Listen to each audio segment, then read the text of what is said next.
अस्सलाम वालेकुम व्यूअर्स। आज के लेक्चर में हम स्टडी करते हैं लेंजेज लॉ के बारे में। अगर हम Faraday law of electromagnetic induction में देखें तो according to Faraday law induced EMF is equal to minus N delta phi divided by delta T. Negative sign in this relation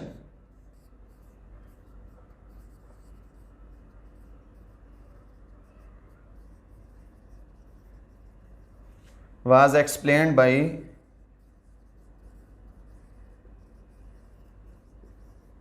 Heinrich Lenz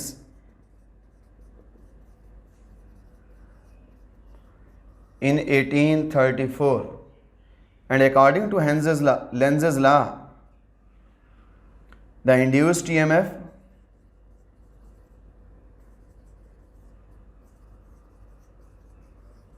always opposes the cause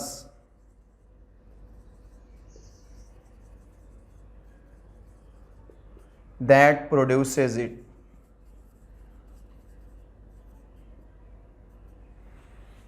lenses law के मुताबिक जो induced EMF है, induced EMF हमेशा उस काज को oppose करती है जिसकी वजह से पैदा होती है। और हम लिख देते हैं कि जो लेंजेज लॉ है that deals with the Lenz's law deals with the direction of induced current. Lenz's law deals in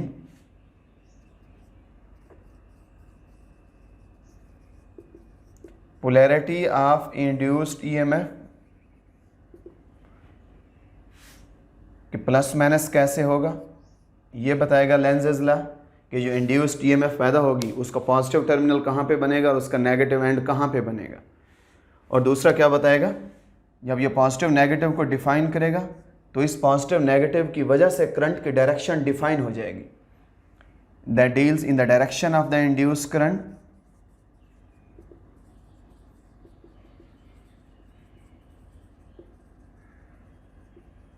induced current की डायरेक्शन को हम स्टडी करते हैं और हम इसमें कह देते हैं कि ये हमारे पास that deals with the direction of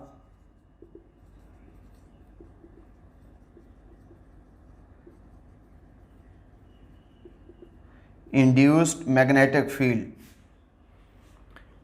जैसे हम Faraday law of electromagnetic induction में स्टडी करते हैं, फैराडे लॉ मैग्नीट्यूड्स को डिस्कस करता है। इंड्यूस्ड ईएमएफ की मैग्नीट्यूड क्या होगी, इंड्यूस करंट की मैग्नीट्यूड क्या होगी और इंड्यूस मैग्नेटिक फील्ड की मैग्नीट्यूड क्या होगी।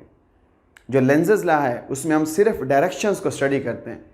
हम कहते हैं कि इंड्यूस्ड ईएमएफ की पोलैरिटी ऐसे होगी that will always oppose the cause that produces it. और किसकी वजह से इंड्यूस्ड ईएमएफ पैदा होती है, rate of change of flux की वजह से। इसका मतलब है इंड्यूस्ड ईएमएफ अपनी पोलैरिटी ऐसे पैदा करेगी कि उसकी वजह से जो इंड्यूस करंट उसकी डायरेक्शन ऐसे पैदा हो, इंड्यूस करंट की वजह से इंड्यूस्ड मैग्नेटिक फील्ड ऐसी डायरेक्शन में पैदा करे कि जिसकी वजह से वो rate of change in flux को जाके अपोज करे। अगर फ्लक्स इंक्रीज़ हो रहा है तो इंड्यूस्ड मैग्नेटिक फील्ड उसको डिक्रीज़ करवाने की कोशिश करेगा। अगर फ्लक्स डिक्रीज़ हो रहा है तो इंड्यूस्ड मैग्नेटिक फील्ड उसको इंक्रीज़ करवाने की कोशिश करेगा। क्योंकि ये कायनात फितरत है। अगर हम नेचर को स्टडी करें, दो सेम मैग्नेटिक फील्ड्स आपस में इंटरफेयर करें। जैसे मैं ज़मीन पे खड़ा हूँ तो किसकी वजह से खड़ा हूँ, ज़मीन का ग्रेविटेशनल फील्ड मेरे बॉडी के ग्रेविटेशनल फील्ड के साथ इंटरेक्ट करता है। दो ग्रेविटेशनल फील्ड एक दूसरे के साथ इंटरेक्ट करते हैं तो फोर्स ऑफ ग्रेविटी एक्सर्ट होती है। दो इलेक्ट्रिक फील्ड्स एक दूसरे के साथ इंटरेक्ट करते हैं तो इलेक्ट्रोस्टैटिक फोर्स लगती है। इलेक्ट्रिक फोर्स कभी न्यूट्रल पे नहीं लगती, क्योंकि न्यूट्रल का अपना इलेक्ट्रिक फील्ड नहीं है। इलेक्ट्रिक फोर्स किस पे लगेगी, चार्ज पे लगेगी कि उस चार्ज का इलेक्ट्रिक फील्ड और बैरूनी इलेक्ट्रिक फील्ड आपस में इंटरफेयर करेंगे तो उस पर फोर्स का एहसास होगा। और ग्रेविटेशनल फील्ड का भी ऐसा ही है। हमने चेंज इन मैग्नेटिक फ्लक्स को जब अपोज करना है तो क्या चीज़ जाके अपोज करेगी, मैग्नेटिक फील्ड ही जाके अपोज करेगा। इंड्यूस्ड ईएमएफ ने अपोज नहीं करना। इंड्यूस्ड ईएमएफ अपना इंड्यूस करंट पैदा करेगी, इंड्यूस करंट की वजह से इंड्यूस्ड मैग्नेटिक फील्ड पैदा होगा और मैग्नेटिक फील्ड की डायरेक्शन ऐसे होगी कि वो चेंज इन फ्लक्स को अपोज करे, ये लेंजेस लॉ है। That deals with the directions of the induced current, direction of the induced magnetic field and polarity of the induced EMF. जब हम कहते हैं कि लेंजेस लॉ इंड्यूस्ड करंट्स को स्टडी करता है, करंट्स तो तब होते हैं कि जब हमारे पास क्या होते हैं, क्लोज पाथ होते हैं। अगर क्लोज पाथ होगा, लूप होगा, तो हम लेंजेस लॉ को, उसके इफेक्ट्स को देखेंगे। अगर क्लोज पाथ नहीं होगा फिर इंड्यूस करंट भी फ्लो नहीं करेगा, फिर उसमें इंड्यूस मैग्नेटिक फील्ड भी पैदा नहीं होगा और उस चेंज इन फ्लक्स को अपोज भी नहीं किया जाएगा। हम देखते हैं कि हमारे पास ये कोई एक मैग्नेटिक फील्ड है, हम इसमें इस किसी एक रॉड को रख देते हैं। ये हमारे पास एक रॉड है,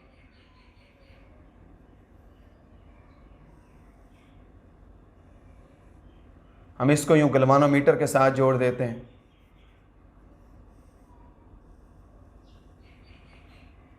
अगर हम इस कॉइल को, पूरी कॉइल को यूं मैग्नेटिक फील्ड के अंदर मूव करवाते हैं, देखें कॉइल मैग्नेटिक फील्ड से बाहर है, हम इसको यूं इनसाइड मूव करवाते हैं, जो ही उसमें से फ्लक्स इंक्रीज करता जाएगा, तो जो ही फ्लक्स इंक्रीज करेगा मैग्नेटिक फील्ड, इसमें इंड्यूस्ड ईएमएफ ये पैदा होगा, ये इंड्यूस्ड ईएमएफ का पॉजिटिव, ये उसका एंड बनेगा नेगेटिव। इस पॉजिटिव और नेगेटिव की वजह से देखें करंट किधर मूव करेगा, from the high potential towards the low potential, ये करंट की डायरेक्शन होगी। अब करंट ने अपनी ऐसी डायरेक्शन क्यों ओरिएंट की है, मैग्नेटिक फील्ड यहाँ पे कैसे पैदा हुआ है। जो मैग्नेटिक फील्ड पैदा होगा, यूँ देखें करंट की ये डायरेक्शन, इसका मैग्नेटिक फील्ड आउटवर्ड होगा। करंट अगर इस डायरेक्शन पे है तो मैग्नेटिक फील्ड आउटवर्ड, वो मैग्नेटिक फील्ड इस मैग्नेट को, इस मैग्नेटिक फील्ड को अपोज करेगा। क्यों अपोज करेगा, कि जब कॉइल इन होती है उसमें से फ्लक्स क्यों इंक्रीज करता है, उसको अपोज करेगा। इंड्यूस्ड मैग्नेटिक फील्ड, उसकी जो डायरेक्शन है वो ऐसी होगी कि वो इस चेंज इन फ्लक्स को अपोज करेगा। इंड्यूस्ड करंट ने अपनी डायरेक्शन ऐसे ओरिएंट की है कि जो इंड्यूस्ड मैग्नेटिक फील्ड हो वो जाके चेंज इन फ्लक्स को अपोज करे। अगर हम इसी कॉइल को यूं बाहर खींचते हैं तो फिर आप देखेंगे जो ही कॉइल बाहर आएगी, इसका क्या होगा, कॉइल से जो फ्लक्स होगा वो डिक्रीज हो रहा है। अगर कॉइल से फ्लक्स डिक्रीज हो रहा है, फिर यहाँ पे क्या पैदा होगा, पॉजिटिव, यहाँ पे क्या पैदा होगा, नेगेटिव। ये जो पॉजिटिव नेगेटिव है, देखें इंड्यूस्ड ईएमएफ ने अपनी पोलैरिटी ऐसे रखी कि उसकी वजह से इंड्यूस करंट की डायरेक्शन ये हो, और इंड्यूस करंट की अगर डायरेक्शन ये है, ये डायरेक्शन है यूँ क्लॉकवाइज, तो मैग्नेटिक फील्ड उसका डाउनवर्ड होगा। देखिए इस मैग्नेटिक फील्ड की डायरेक्शन भी डाउनवर्ड है। तो जो इंड्यूस्ड मैग्नेटिक फील्ड है वो एक्सटर्नल मैग्नेटिक फील्ड को बूस्ट अप कर रहा है कि मैग्नेटिक फ्लक्स डिक्रीज क्यों हो रहा है। अगर फ्लक्स डिक्रीज हो रहा था तो उसको बढ़ाने की कोशिश कर रहा है। इंड्यूस्ड करंट ने अपनी डायरेक्शन ऐसे ओरिएंट की है कि अगर फ्लक्स उसमें से इंक्रीज हो रहा था वो उसको डिक्रीज करवाने की कोशिश कर रहा था। अब ये हमारे पास वो लेंजेस लॉ है कि करंट अपनी डायरेक्शन को ऐसे ओरिएंट करेगा कि वो इस लूप से चेंज होने वाले फ्लक्स को हमेशा क्या करेगा, वो अपोज करेगा। अगर हम इस डायग्राम में देखें, ये हमारे पास कोई एक मैग्नेट का नॉर्थ पोल है, ये मैग्नेट का साउथ है। अब देखें नॉर्थ की वजह से ये मैग्नेटिक लाइंस आउटवर्ड है। अब यूं ही मैग्नेट ये करीब जाता है, जब ये मैग्नेट करीब जाएगा उस कॉइल से गुजरने वाला फ्लक्स इंक्रीज करेगा, तो कॉइल क्या करेगी, कॉइल अपना करंट यूं ओरिएंट करेगी कि इसका नॉर्थ इधर पैदा हो। वो नॉर्थ क्यों इधर पैदा हो, ताकि जो कॉइल का नॉर्थ है वो इसके नॉर्थ को रिपेल करे, इसके नॉर्थ को रिपेल करे, कि वो मैग्नेट करीब क्यों आ रहा है, उसमें से फ्लक्स का सबब क्यों बन रहा है, फ्लक्स को क्यों इंक्रीज करवा रहा है। जब कॉइल अपना नॉर्थ इधर पैदा करेगी फिर करंट की ये डायरेक्शन होगी, करंट ऊपर से इनवर्ड और नीचे से यूं क्या आएगा, आउटवर्ड। ये करंट की डायरेक्शन होगी। यहां से करंट ये फ्लो करेगा, इस डायरेक्शन में यूं करंट फ्लो करेगा। अगर मैं इसी मैग्नेट को पीछे खींचता हूं, जो ही मैं मैग्नेट को पीछे खींचूंगा, कॉइल अपने मैग्नेटिक फील्ड को, कॉइल के अंदर जो मैग्नेटिक फील्ड है वो ऐसा पैदा होगा कि कॉइल इस मैग्नेट को खींचेगी कि मैग्नेट दूर क्यों जा रहा है, फ्लक्स में कमी का क्यों वो सबब बन रहा है। तो मैग्नेट क्या करेगा, पहले यहाँ पे नॉर्थ पैदा किया था, अब मैग्नेट यहाँ पे क्या करेगा, साउथ पैदा करेगा। यहाँ पे क्या पैदा होगा, उसका नॉर्थ। अगर यहाँ पे इसका नॉर्थ है तो फिर करंट की ये डायरेक्शन होगी, ये करंट इधर, नॉर्थ इसका इधर बनेगा। अब देखें कि करंट हमारे पास क्या आ जाएगा, करंट यहाँ से इस डायरेक्शन में यूँ आएगा। अब करंट की ये डायरेक्शन है कि चेंज इन फ्लक्स की वजह से, इसमें इंड्यूस्ड ईएमएफ तो पैदा होगी, लेकिन इंड्यूस्ड ईएमएफ की पोलैरिटी ऐसे होगी कि उसकी वजह से जो करंट पैदा हो और करंट की वजह से जो इंड्यूस्ड मैग्नेटिक फील्ड पैदा हो वो उस चेंज इन फ्लक्स को जाके अपोज करे। अब इसमें ये करंट यूँ फ्लो करेगा, ये नॉर्थ बनेगा, कॉइल का मैग्नेटिक फील्ड अब यूँ है,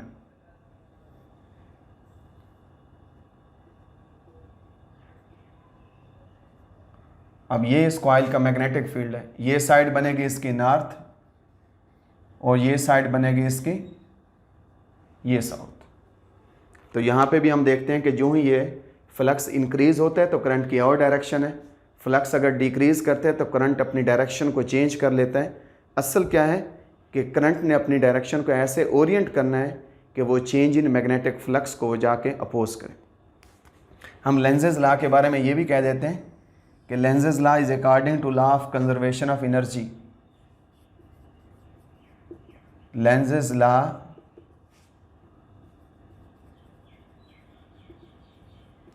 is according to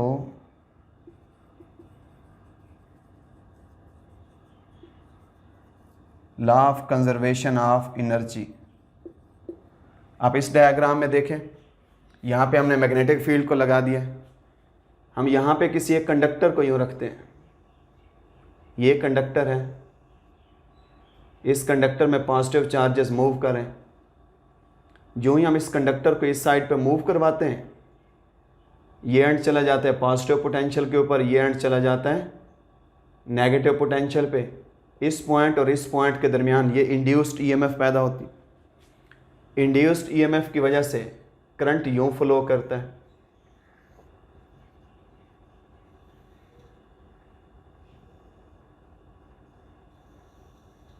ये करंट फ्लो करेगा। अब जो करंट है, इस कंडक्टर में से करंट गुजर है, ये कंडक्टर है जिसमें से करंट की डायरेक्शन क्या है, आउटवर्ड, अपवर्ड है। लेंथ की डायरेक्शन भी उधर ही होगी जिस साइड पे करंट की डायरेक्शन है। अगर हम इसके मुताबिक ये वाला एक फार्मूला देखें, अब इस कंडक्टर में से क्या है, करंट, कंडक्टर से यूँ करंट गुजर रहा है, कंडक्टर में करंट की डायरेक्शन आउटवर्ड, मैग्नेटिक फील्ड क्या है वो यहाँ पे इनवर्ड। अगर हम L क्रॉस B से देखें, कंडक्टर पे जो मैग्नेटिक फोर्स लगेगी वो पीछे होगी, मैग्नेटिक फोर्स की डायरेक्शन किधर है, वो यहाँ पे पीछे।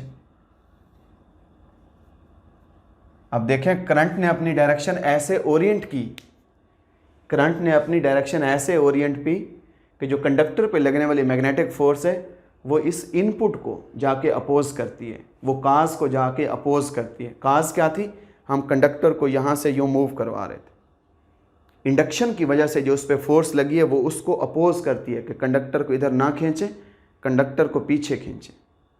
अब यहाँ पे law of conservation of energy कहाँ नज़र आता है, अगर मैं यही डायग्राम दोबारा बना देता हूँ, हम इसमें कह देते हैं कि हमारे पास क्या है, करंट की डायरेक्शन को हम वो शो नहीं करते, हम करंट की डायरेक्शन को चेंज कर देते, हम इसको इधर मूव करवाते हैं। ये वही गलवानोमीटर है, गलवानोमीटर के साथ हम क्या करते हैं, यहाँ पे रॉड के साथ यहाँ गलवानोमीटर को जोड़ दिया। अब हम कहते हैं करंट की ये डायरेक्शन है, करंट यूँ एंटी क्लॉकवाइज नहीं है, करंट यूँ क्लॉकवाइज ये फ्लो करते हैं। अगर करंट की डायरेक्शन यहाँ पे डाउनवर्ड है तो इसका मतलब है इस लेंथ की डायरेक्शन भी क्या आ गई, डाउनवर्ड। अगर लेंथ यूँ डाउनवर्ड है, L क्रॉस B से देखें B inward, L cross B से देखें उस पर लगने वाली मैग्नेटिक फोर्स इधर होगी, तो उस कंडक्टर पे लगने वाली मैग्नेटिक फोर्स भी इधर है, जिधर हम उस रॉड को खींच रहे थे उस पे लगने वाली मैग्नेटिक फोर्स भी उसी डायरेक्शन पे हो जाती है। इसका मतलब है कि अगर हम अपने लगाई गई फोर्स को जिस वेलोसिटी से हम खींच रहे हैं अगर हम उस वेलोसिटी को हटा दें तो वो कंडक्टर खुद ब खुद ऐसे मूव करता हुआ हमें नज़र आएगा, and that is the violation of the practical law, that is the violation of the law of conservation of energy. इसको बोल देते हैं कि सिस्टम क्या होगा,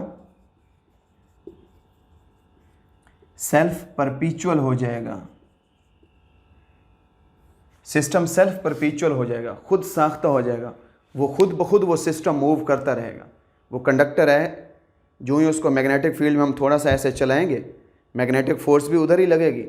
हम जो फोर्स लगा रहे थे अगर हम वो हटा लें तो फिर वो मैग्नेटिक फील्ड से, मैग्नेटिक फोर्स की मदद से वो खुद ब खुद ऐसे मूव करता रहेगा, बग़ैर किसी बैटरी के, बग़ैर किसी करंट के। एक कंडक्टर खुद ब खुद ऐसे मूव कर रहा हो तो ये एक इमेजिनरी सी बात है, ये प्रैक्टिकल लाइफ में ये पॉसिबल नहीं है। तो हम कहते हैं कि ये law of conservation of energy की वायोलेशन है।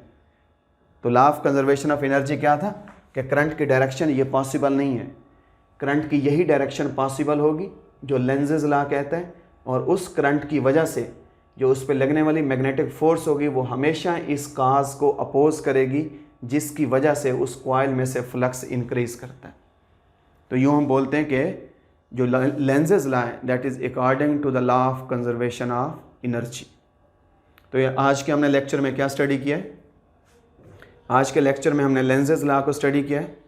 और लेंजेज लॉ में जो उसमें सबसे इम्पॉर्टेंट बातें वो ये हैं, लेंजेज लॉ किसको डील करता है, पोलैरिटी को, direction of the induced current को, direction of the induced EMF. और उसको हम प्रैक्टिकल लाइफ में यूँ डायग्राम्स के अंदर हम देख सकते हैं, और एंटी टेस्ट के क्वेश्चंस के अंदर भी ऐसे वो डायग्राम देते हैं और डायग्राम्स में पूछते हैं कि बताएं करंट की डायरेक्शन क्या होगी, बताएं जो उसमें इंड्यूस मैग्नेटिक फील्ड है वो किस ओरिएंटेशन पे होगा। तो यूँ डायग्राम बना के उसकी डायरेक्शंस भी पूछ सकते हैं। आप इसको स्टडी करें, इससे रिलेटेड आप मुख्तलिफ एग्जांपल्स को स्टडी करें, स्पेशली जो चैप्टर नंबर 15 के शॉर्ट क्वेश्चंस हैं, शॉर्ट क्वेश्चंस के अंदर जो 2-3 डायग्राम्स गिवन हैं वो डायग्राम्स सारी इसी टॉपिक से रिलेटेड हैं। आप उस डायग्राम्स को देखें, उन डायग्राम्स में डायरेक्शंस को डिस्कस करें। अगर वो आपको डायरेक्शंस वो क्लियर हो जाती हैं, इसका मतलब है कि आपको टॉपिक की समझ भी आ गई है और आप लेंजेज लॉ के ऊपर ग्रिप भी हासिल कर चुके हैं।